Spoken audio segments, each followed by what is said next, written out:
So I'm having a look at this drum recording from Extralife that he sent over a few months ago, and it's actually recorded in Ableton. I just generally prefer working in Logic, especially for things like mixing, recordings. So I spent a little bit of time just exporting everything, or rather consolidating the files and moving them. So you can see, for example, that the kick track is really, it's a mono track, but it's a stereo file, which is slightly annoying, but it's not the end of the world. This suffix 24B means that the files have been converted to 24-bit, which presumably means they were recorded at 16-bit.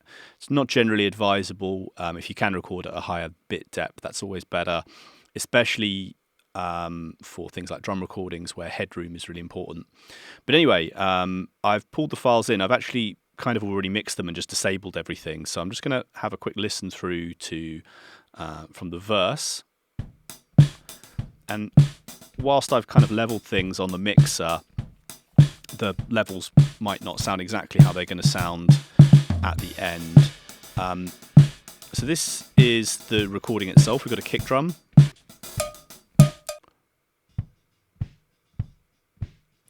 Quite quiet. We've got a top snare mic,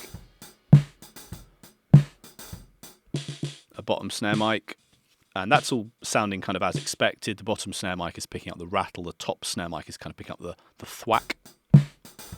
And then we've got a tom part. Now, ordinarily, I wouldn't cut tom mics like this. I tend to just use a gate. But for various reasons, I think the way that it had been recorded would be, I think maybe the tom was overdubbed. Well, I can find out by listening to the overhead mic. No, the tom wasn't overdubbed. It's actually in the overhead mic. But regardless, this is all kind of dead space. So I've cut the toms just for a bit more clarity. So these are the recordings of the drums just as were.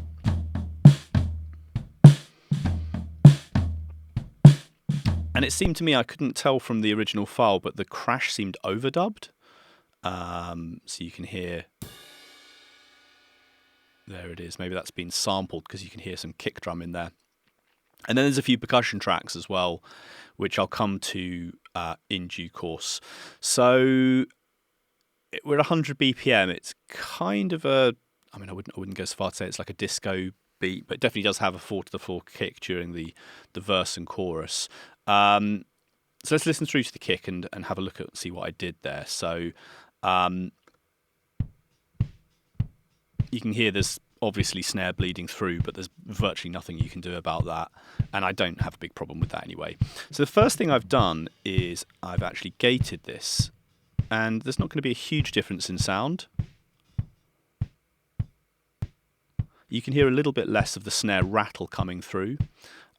So I've just set the threshold appropriately. There's a maximum amount of reduction, short attack, no hold, and then the release just needs to be adjusted depending on the type of kick and what have you. This seems to me like a close kick mic, so it's picking up more of the attack of the sound. This is the preset that I set up as the default, where I've dropped the hysteresis and increased the look-ahead time. And what I've done here is I've used the side chain, well, it's not really the side chain detection, but it's like the filter, and I've just brought the cutoff all the way down, so it's only listening to things between 20 and 200 to open and close the gate. So this seems to work for me. What I've done with pretty much all of these tracks is then run them through a Neve 1073. Often I'm just starting with a preset and then adjusting that accordingly.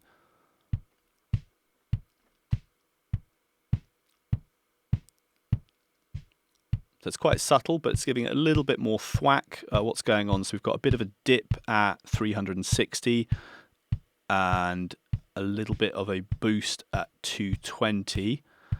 And there's a little bit of top end on this as well.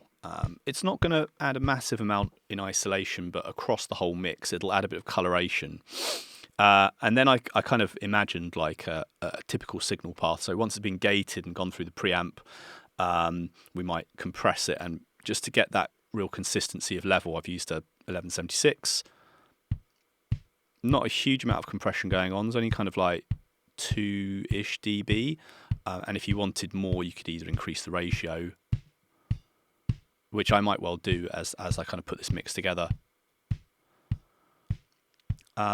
So 1176s have their attack and release reversed, if you like. So this is actually a slow attack and a very fast release. I've used a number of different 1176 plugins, and the UAD ones, just to my ears, sound the kind of best in terms of how their attack and release works. Other ones have got good kind of coloration stuff, but I really like these.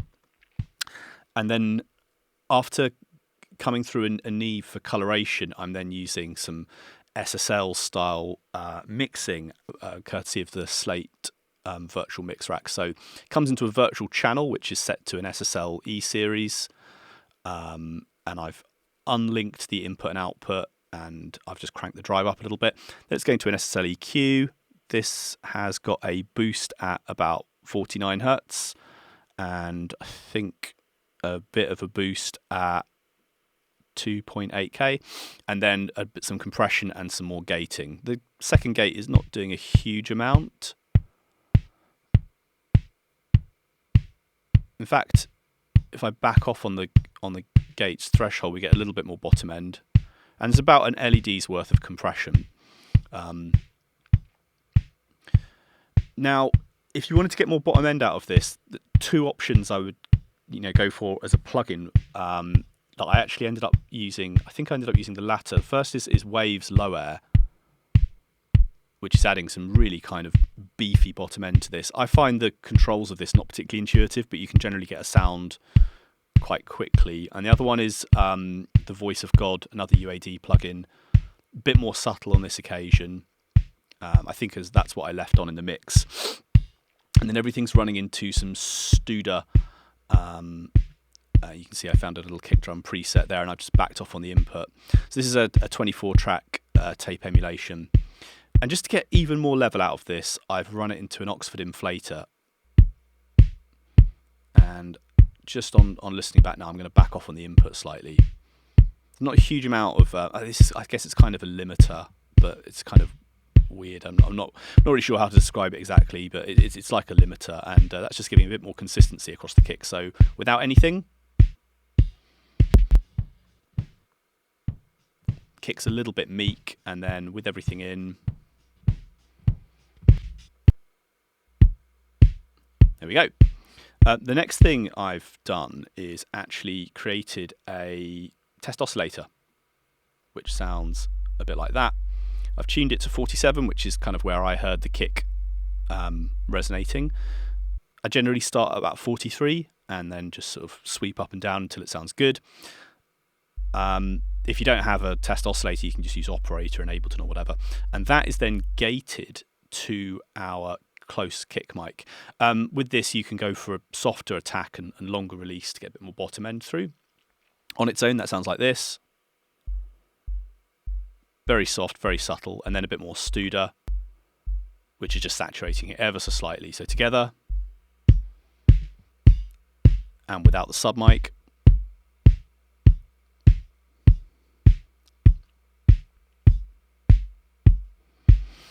So moving on to the top snare, which sounds a little bit like this. A little bit of bleed from the hi-hat, and of course the kick, so we're gating it. And I'm gating it quite aggressively. I'm using a shorter release than I might ordinarily use. Again, I'm using the built-in EQ to change the detection circuit. Very high threshold.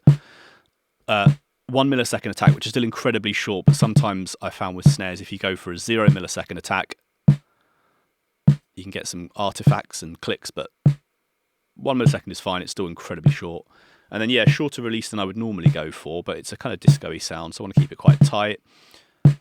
More 1073, just adding a bit more aggression in the mids.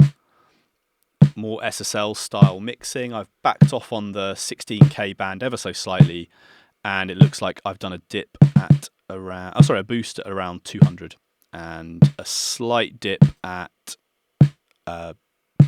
200 as well, which is kind of weird. Perhaps that's not needed. Yeah. About an LED's worth of compression again, and then I'm not using the gate on this occasion. That's running into a transient designer. I quite like this one by I think they're called kilohertz or kilohertz. Just a little bit of attack, not using the pump or sustain for this sound. It might sound a little bit weird, but you can.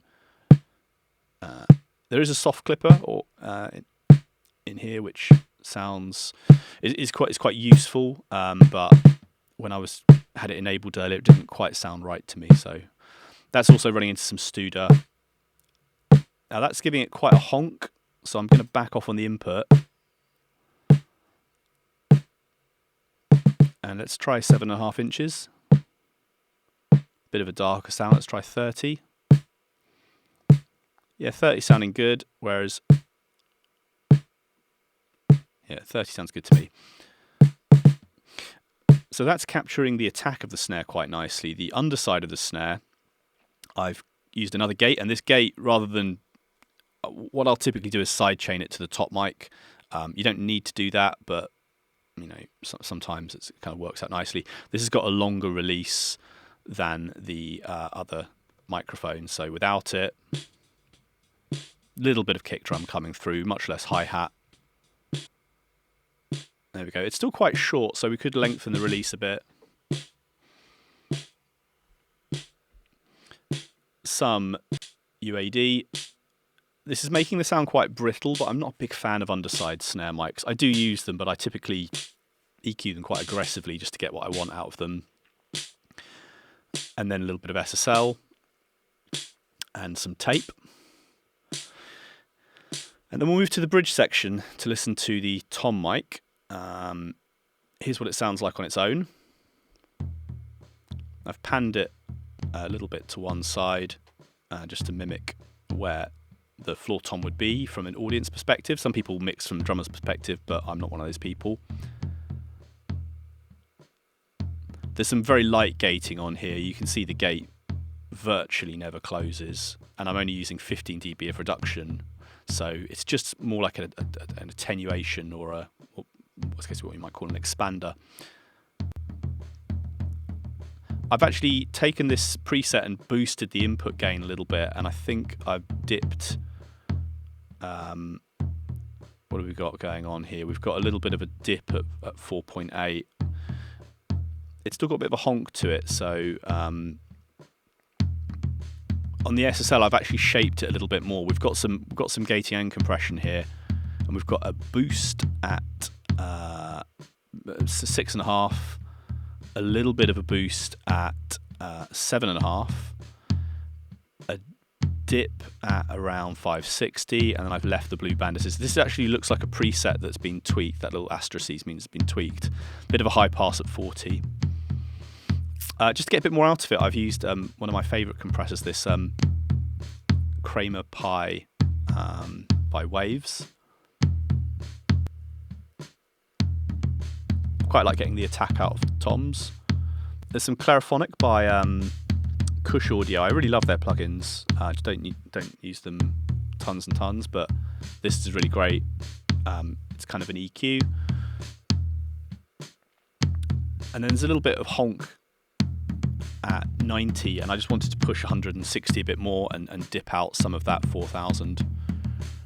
I mean, I tend to use Pro Q3 if I want to do something really precise, but the standard channel EQ in Logic or whatever DAW uses ordinarily fine. And that Studer's just pushing it a bit too much. I'm going to back off with the input and again change to 30 inches per second. And then the overhead mics. So I'll flash up a picture of how these were recorded in just a second, but the overhead mics sound pretty good to me. They're a little bit right heavy, especially on that snare. First thing I tend to do with overhead mics when I've been given a stereo pair is use the Waves in phase plugin. So if I click capture, you can actually see my settings are already on here from the last time I'd used it. So what I'll do is I'll find a big transient, zoom right in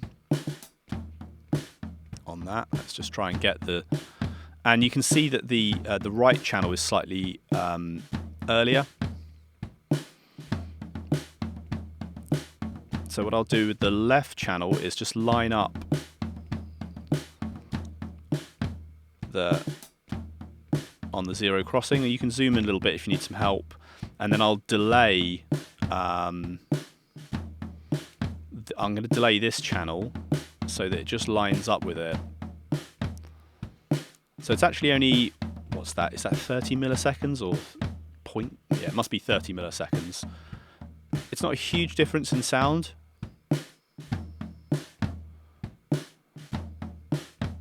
But it is going to help phase a little bit. I'm then using a directional mixer just to knock the sound a little bit to the left and also narrow it ever so slightly. You could widen it if you want, but it loses a bit of power. I'm then using some Neve preamp EQ. And then with the SSL I'm doing quite a bit. So there's a boost at 16. There's a dip at 280 and a boost at 140 and then a bit of high passing at 65. Maybe back off on that a little bit.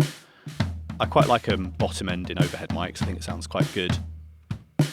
Looks like the compressor's not really being touched, so I might just increase the ratio.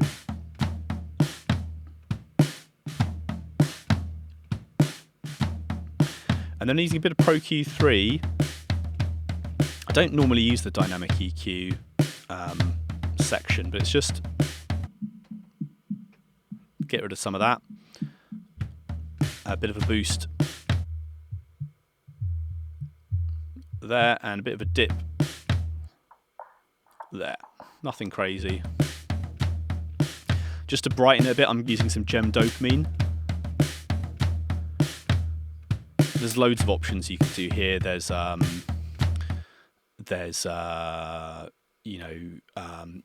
DSP is a really good one for this. Lufticus is a free. It's kind of like a mag EQ, so it does that 40k airband thing. Fresh Air is another free plugin that's really good, as is Air EQ. That's not free, but it does this kind of thing. And then some tape. And just because it's what I'm doing, I'm gonna changing it to 30 IPS is giving us a bit more top end. So those microphones together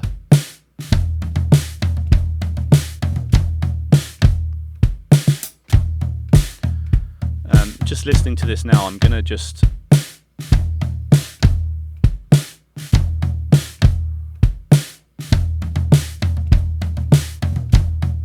increase the volume of the kick.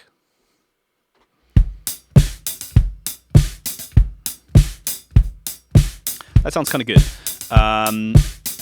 The crash microphone, I guess you can hear it most clearly in this breakdown.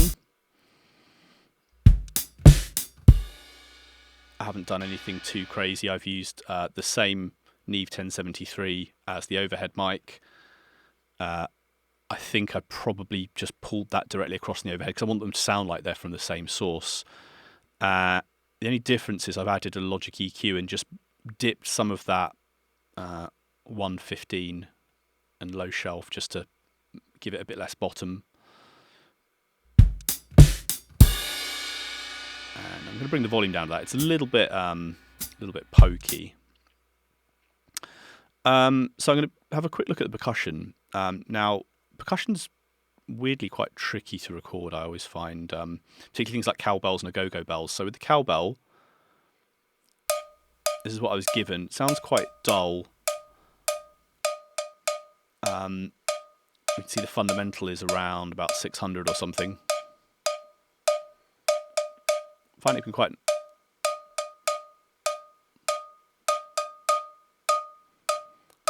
nice to boost some of the other harmonics, but on this occasion it just sounds a bit shrill. In fact, I'm going to dip that second harmonic down slightly. It's just getting to me. I'm doing a little bit of taking out the top shelf, because if you boost it, you get a bit of a nasty transient. So I'm using Wolf compressor here. Now, Wolf compressor is a really noisy compressor. It's not delicate at all, but sometimes I quite like it on percussion. You can reduce the noise by going into this page here and just taking the amount of noise down. I'm going to back off on the amount of overall effect and just raise the volume. Given more time, I could use Isotope RX on this to remove some of the noise, but I think it's okay for now. In the other section of the track, which you can see is a bit more dynamic,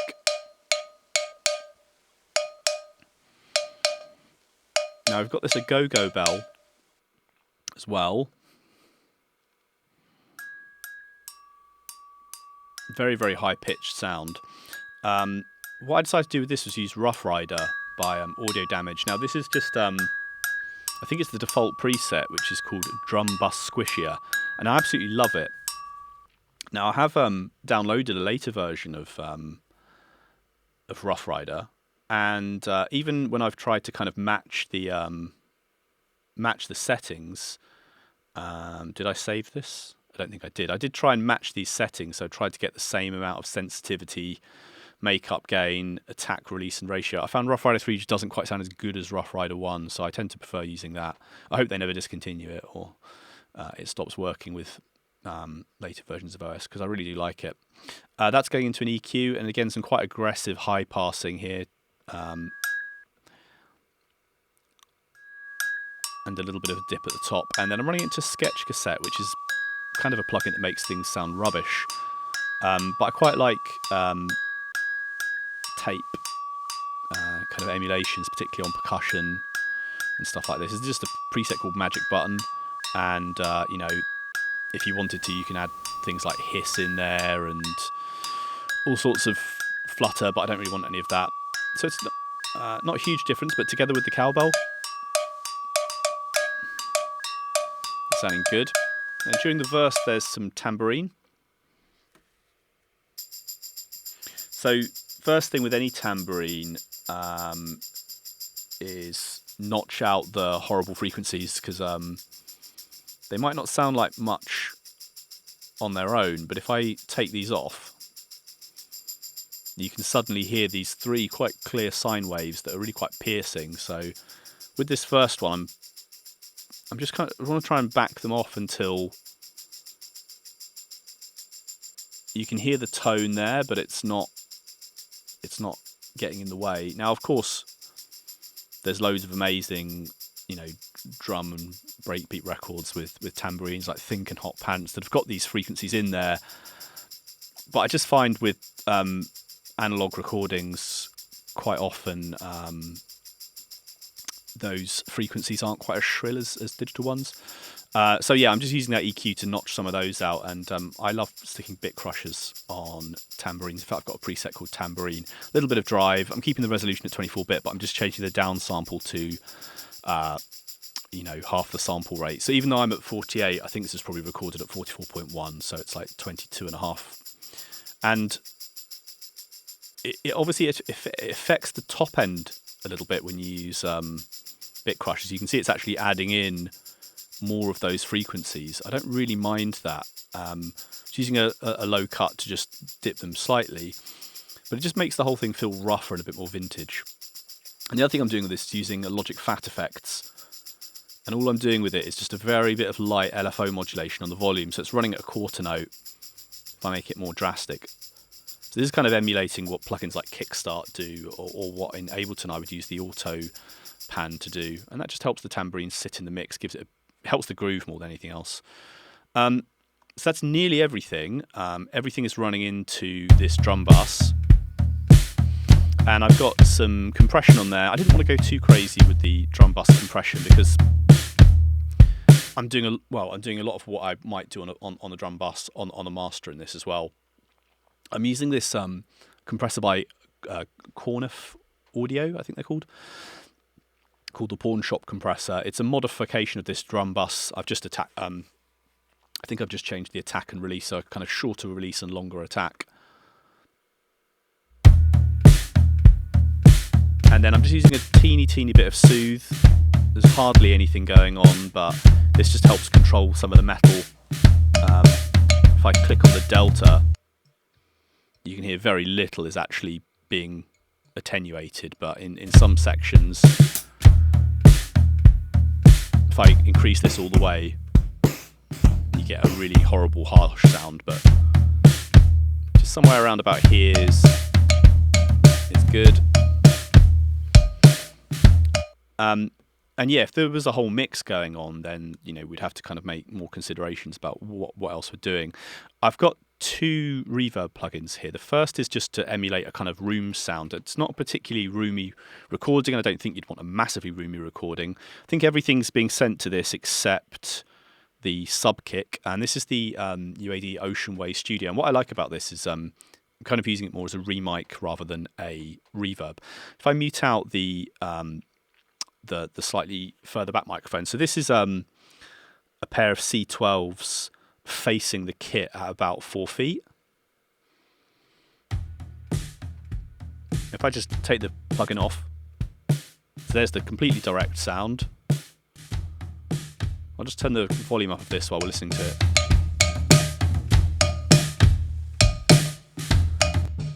And then I'm adding to that some sort of more middle distance microphones, a kind of pair of ribbons, again facing the kit at about 10 feet. Adds a bit more depth and bottom end, especially with these ones.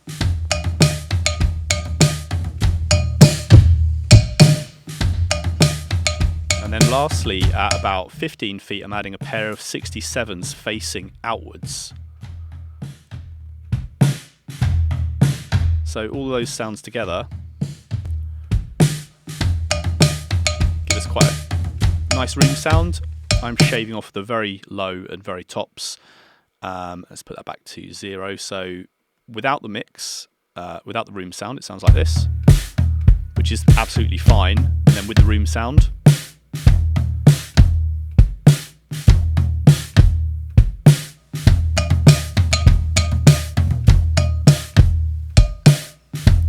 if you're hearing any kind of flutter, you can back off on these C12s if you like. Put them to 5 feet or whatever it might be. That might give you a slightly...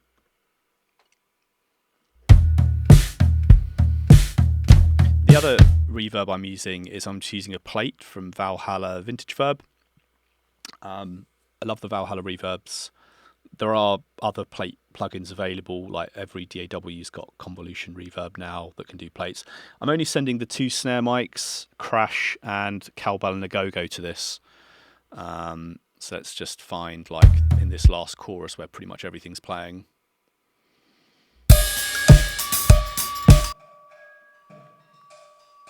So this is a modification of a drum plate plugin. If I just go back to how that sounded to begin with. So I've changed the colour to 1970. I think I backed off on the decay. And I always kind of mess with the bass multiplication, turn that down. I don't want that much bottom end, and adjust the high cut where necessary. But in this instance, I've stuck a standard channel EQ over it just to keep those bits in control.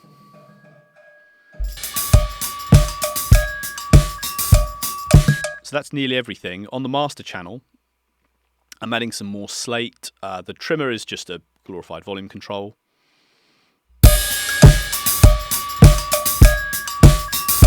Got some virtual mix bus, again emulating an SSL series, and I've uncoupled the input and output, although they're not being adjusted. And I've cranked the drive up to 9, and then I'm using Revival, which just adds some shimmer and thickness, which in this instance sounded quite good. That's all going into an SSL style compressor. I've not gone too mad on the mastering for this. Like in some instances, I would have a much longer channel strip, but I kind of want to keep this simple. So it's just doing what? About 4 dB of compression. I'm using the classic SSL setting, so long attack on 30, I think it's milliseconds, not microseconds, I think it's milliseconds, and the auto release, keeping the ratio at 2. There is a sidechain filter in this as well, so if you engage this, you can have sounds below whatever you set the filter at to not trigger the threshold. They'll still be compressed, but because we've got a big low kick in this,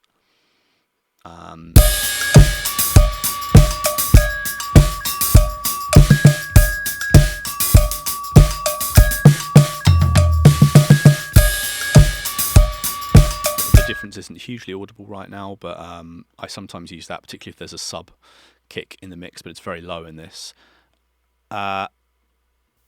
Some 1/2-inch tape on the master. So this is like a 2-track tape. And then I'm using 2 limiters, which is something I've only got into kind of recently. So the first one is acting as a clipper. So I'm using a preset called Clipping with Linked Initial Transient. And it's just actually only doing a dB of gain. Let's back off on that.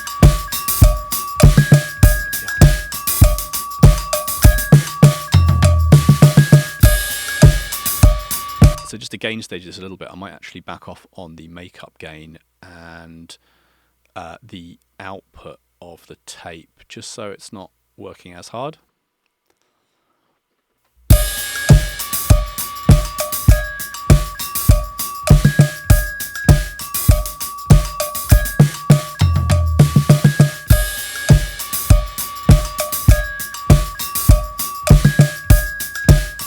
So you can see it's just clipping some of those transients. And then the last thing I'll run into is a Waves L2. And the mode I like in this is if you set the threshold and ceiling at 0 and you hold Control and click this button and drag down, you can adjust those 2 parameters together. So you can limit them and adjust the output volume in tandem, which sounds a little bit like this.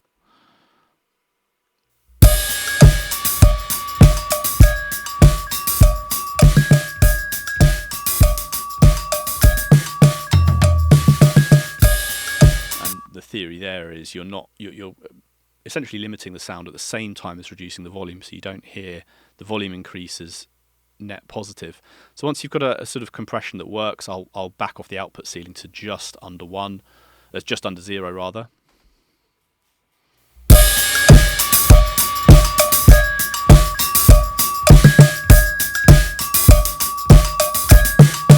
Just adjust the threshold until it sounds good.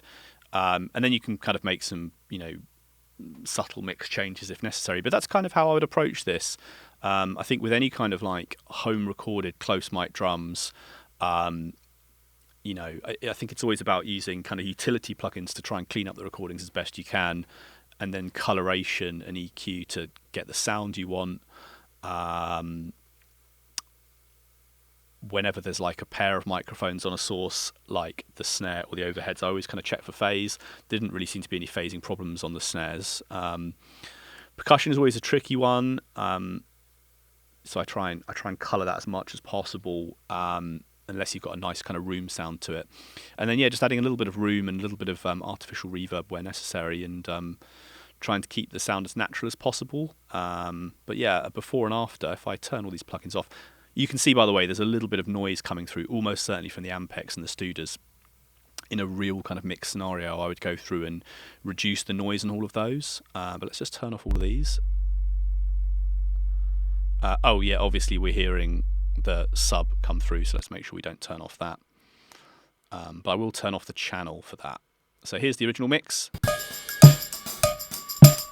which there's nothing overtly wrong with, but once we turn everything on,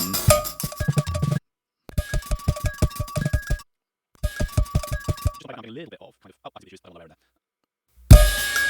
much better.